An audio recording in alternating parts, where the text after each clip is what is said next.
Nous sommes en 1 Timothée chapitre 2, les versets 8 à 10. Je veux donc que les hommes prient en tout lieu, en élevant des mains pures, sans colère ni mauvaise pensée. Je veux aussi que les femmes, vêtues d'une manière décente, avec pudeur et modestie, ne se parent ni de tresses, ni d'or, ni de perles, ni d'habits somptueux, mais qu'elles se parent de bonnes œuvres, comme il convient à des femmes qui font profession de servir Dieu. Mes amis, nous avons pris 3 épisodes pour bien étudier la révélation concernant la tête. Dieu est la tête de Christ, Christ est la tête de l'homme, l'homme est la tête de la femme. Et j'aimerais très fortement vous encourager, si vous n'avez pas eu ces 3 épisodes précédents, s'il vous plaît, arrêtez celui-ci et regardez les 3 épisodes précédents, parce que mes amis, si nous passons à côté de cette révélation primordiale de ce qu'on appelle la têterie, nous n'allons rien comprendre de tout ce que Paul a nous enseigné sur le rôle de l'homme et le rôle de la femme dans l'église locale, l'église de Jésus-Christ. Amen. Donc, soit on va tomber dans un esprit religieux qui n'a rien fait que institutionnaliser la subjugation des femmes par les hommes. Ou on va passer à côté de beaucoup de textes dans le Nouveau Testament qui parlent justement de la femme, mais parce qu'on n'a pas compris la révélation de la tête, on va juste un peu gommer ces textes que nous ne pouvons pas même comprendre. Donc c'est pour ça que c'est essentiel de comprendre la révélation de la tête pour comprendre le rôle de l'homme et le rôle de la femme et comment les 2 rôles marchent côte à côte pour la gloire de Dieu et pour le bien du peuple de Dieu. Prions. Seigneur, nous avons encore tellement besoin de l'esprit de la révélation, l'esprit de la sagesse. Père, ça ne suffit pas de juste croire aux choses qui sont bonnes, aux choses qui sont au reflet de ton cœur. C'est primordial. Mais Seigneur, nous avons besoin de connaître et comprendre tout ce que la parole de Dieu nous enseigne. Parce que si notre foi n'est pas basée clairement et solidement sur la fondation de la parole de Dieu, quelqu'un d'autre sera capable à nous emmener dans d'autres fausses doctrines. Donc Seigneur, ouvre nos yeux, parle à nos oreilles, rends tendre nos cœurs, afin que cette parole brûlante dans ton cœur maintenant puisse pénétrer à travers toute ténèbres, toute confusion, toute ignorance, pour nous transformer encore davantage à l'image de notre cher Seigneur Jésus. Nous le prions dans le nom de Yeshua, le nom qui est au-dessus de tous les autres noms, le nom du Seigneur Jésus-Christ. Amen et Amen. Paul, il nous dit, « Je veux donc que les hommes prient en tout lieu, en élevant des mains pures, sans colère ni mauvaise pensée. » Il faut savoir que nous n'avons aucun exemple que Adam, ni Noé, ni Abraham n'a jamais levé les mains dans une attitude de prière ou d'adoration.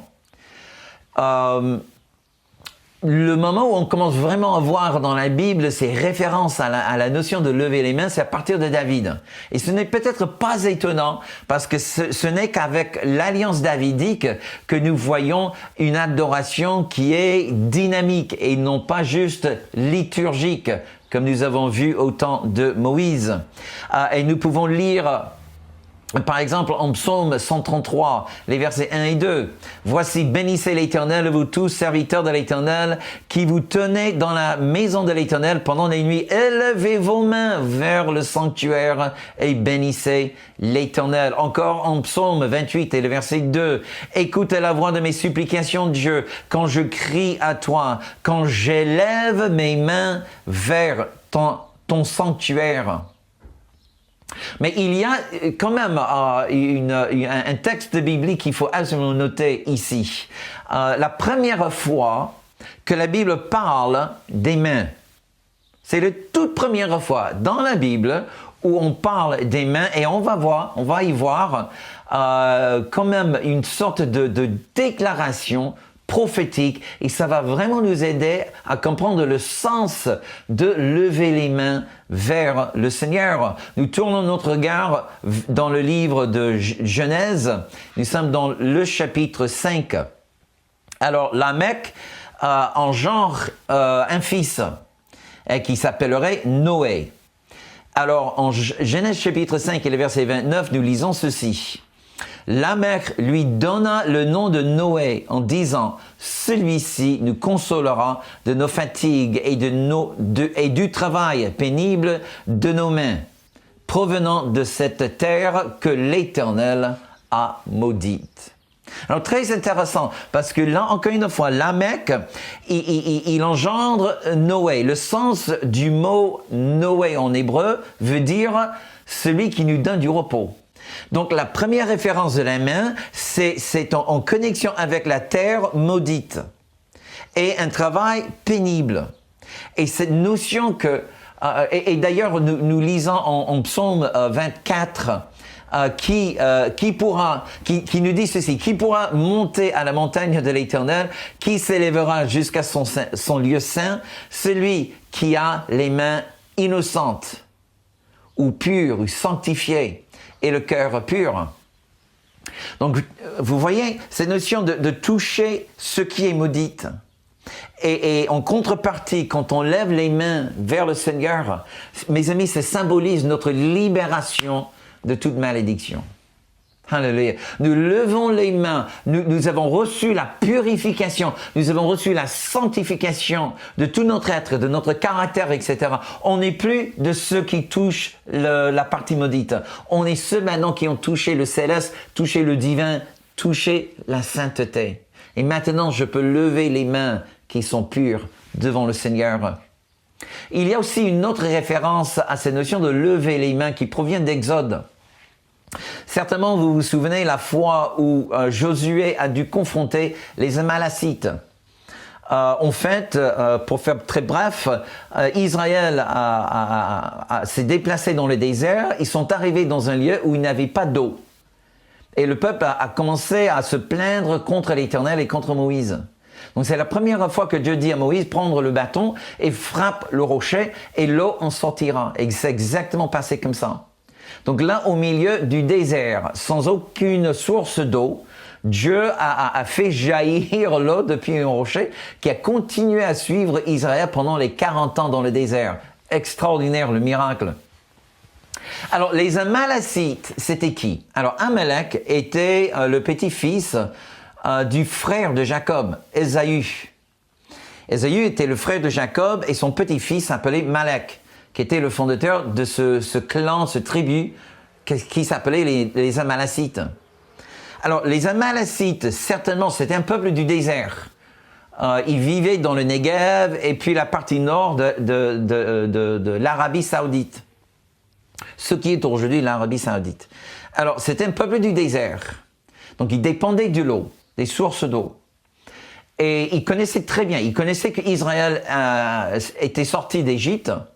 Ils ne comprenaient pas comment. Mais là, tout d'un coup, ils entendent les nouvelles qu'Israël a découvert une source d'eau au milieu du Negev. Donc c'est pour cela que les Amalacites sont venus. Ils ont voulu attaquer Israël pour prendre possession de cette source d'eau. Ils ignoraient que c'était une source surnaturelle et miraculeuse. Et puis Dieu, il dit à Moïse, Aaron et Hur de monter une colline et que Josué devait choisir les hommes de guerre parmi les Israélites. Ils sont allés confronter les Amalacites. La Bible nous dit ceci, que aussi longtemps que Moïse levait les mains vers le ciel, Josué et les enfants d'Israël avançaient sur le champ de guerre. Mais dès que Moïse se fatiguait et baissait les mains, que se passait-il? Les Amalacites commençaient à reprendre le terrain. Et donc, c'est la première fois que nous voyons dans la Bible ce lien entre le lever des mains et le combat spirituel.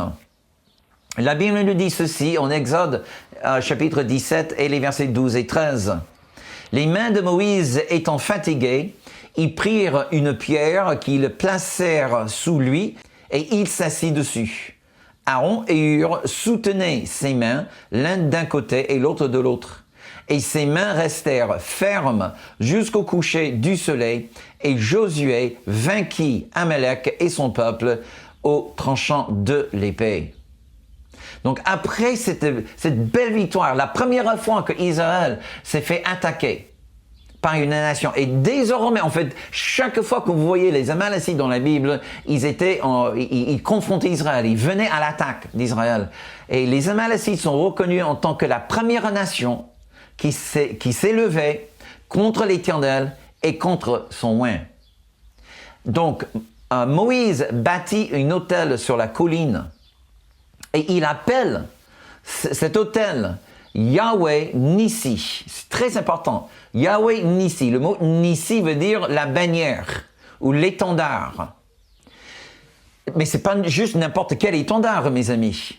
Mais écoutez-moi, ça représentait la tête de Dieu sur Israël. Que lorsqu'Israël allait en combat, il n'allait pas seul en combat. Que Dieu était à la tête de l'armée d'Israël. Alors, encore une fois, nous retrouvons cette notion de la tête de Dieu. Dieu est la tête. Donc, et au-dessus de la tête d'Israël, il dresse sa bannière, son étendard. Alléluia. Afin que les forces opposées puissent constater que Israël n'est pas seul. Le peuple de Dieu n'est pas seul. Alléluia. Que Dieu, Yahweh, un Dieu d'alliance, combat pour Israël. Gloire à Dieu. Et puis, en verset 16 du même chapitre, nous pouvons lire ceci. Puisque les Amalekites ont osé lever la main contre le trône du Seigneur. Vous avez entendu ça? Ils ont levé la main. On parle de la main. Et pourquoi nous levons les mains devant le Seigneur, ok? Puisque les Amalekites, la première nation qui ont attaqué Israël, puisque les Amalekites ont osé lever la main contre le trône du Seigneur, le Seigneur sera toujours en guerre contre eux.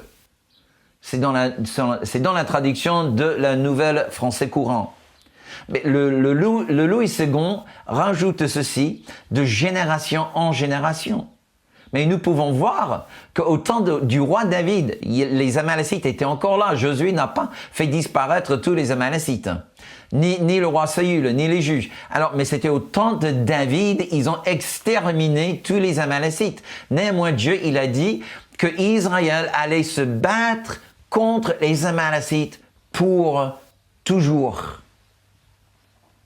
Mes amis, je crois que non seulement les Amalekites ou Amalek, non seulement il est la première nation qui a levé la main contre le trône de Dieu, mais en fait, ça parle de l'esprit d'Antichrist. Je vous rappelle, mes amis, que le diable s'appelait Lucifer, mais que Lucifer s'est rebellé contre le trône de Dieu. Il a levé sa main contre le trône de Dieu et Dieu l'a jeté par terre. Et je crois vraiment que nous retrouvons cet même esprit du combattant démoniaque dans les Amalekites. Amalek est une espèce d'antichrist qui ose à lever sa main contre l'Éternel et contre son oint. Et nous avons affaire toujours avec ce même esprit. Donc, nous devons comprendre que cette exhortation de Paul à son fils Timothée par rapport au rôle des hommes, faut comprendre, mes amis, que les hommes dans l'Église, c'est pas juste une question de s'asseoir dans une gentille petite réunion pastorale de prière et prier, oh Seigneur, veux-tu nous bénir, veux-tu nous donner ta bénédiction. Mes amis, non. C'est une exhortation aux hommes de l'Église et c'est une référence spécifique aux hommes leaders, les dirigeants de l'Église. Que le rôle des hommes de l'Église, c'est de se réunir et de lever les mains dans un combat spirituel contre l'esprit d'Amalek. Pourquoi l'Église de Jésus-Christ aujourd'hui est si faible? Parce que les hommes ne prennent pas leur rôle d'intercesseur et de guerrier spirituel. Mes amis, je vous mets au défi. Appelez, convoquez une réunion de prière dans votre Église et qui est les premiers de venir et les derniers de partir? Ce sont les femmes.